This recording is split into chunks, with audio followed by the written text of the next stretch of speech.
Aujourd'hui, nous parlons de chaos et d'organisation, d'ordre et de désordre. C'est ou l'un ou l'autre.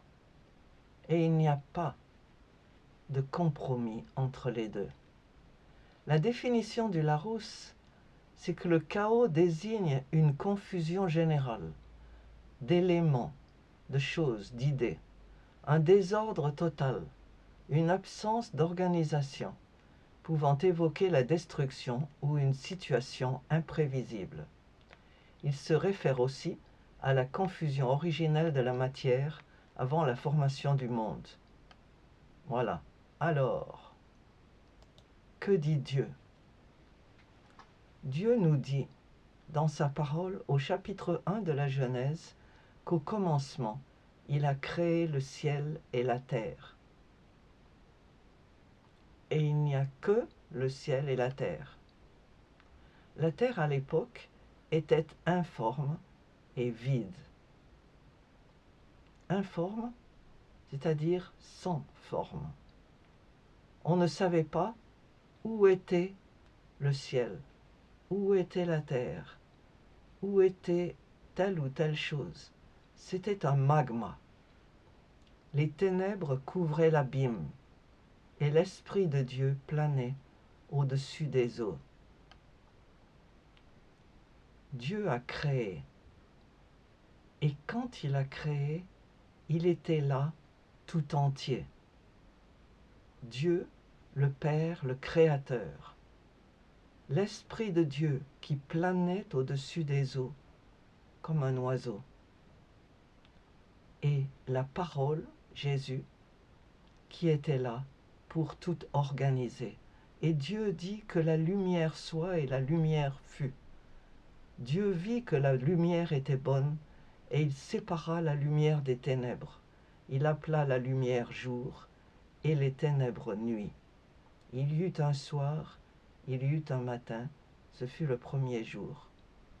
La première chose pour qu'il y ait de l'ordre dans l'univers, pour qu'il y ait de la clarté, c'est la lumière.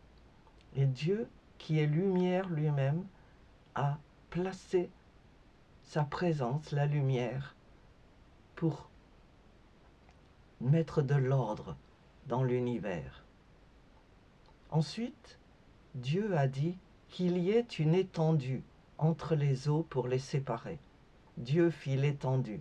Il sépara les eaux d'en dessous de l'étendue des eaux d'en dessus. Et ce fut ainsi. Dieu appela cette étendue ciel. Il y eut un soir, il y eut un matin, ce fut le deuxième jour. Et Dieu dit, je veux que les eaux d'en dessous du ciel se rassemblent en un seul endroit, afin que la terre ferme paraisse.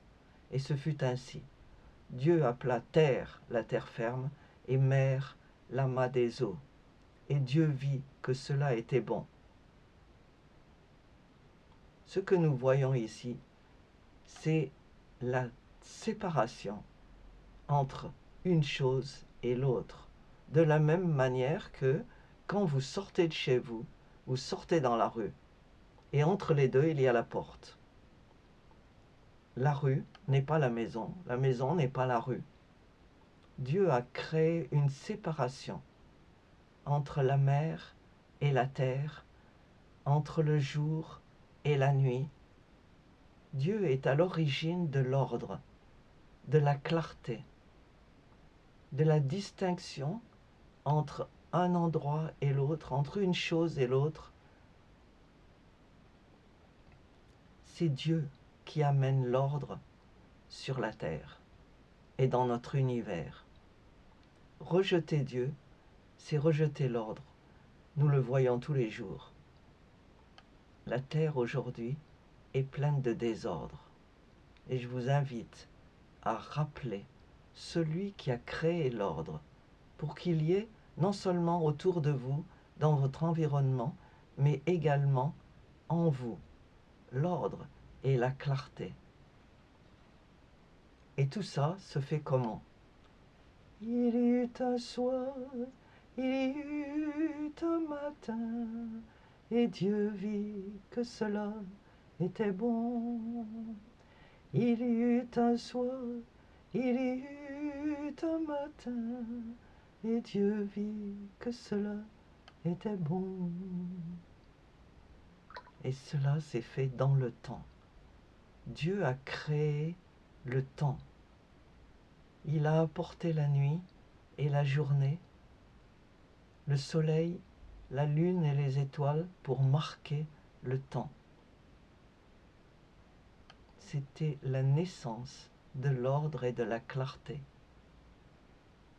Aujourd'hui, la lumière et les ténèbres ne peuvent pas se mélanger. Quand le jour descend, la nuit arrive. Dans notre hémisphère, ici, l'hémisphère nord, selon les saisons, le jour et la nuit durent plus ou moins longtemps.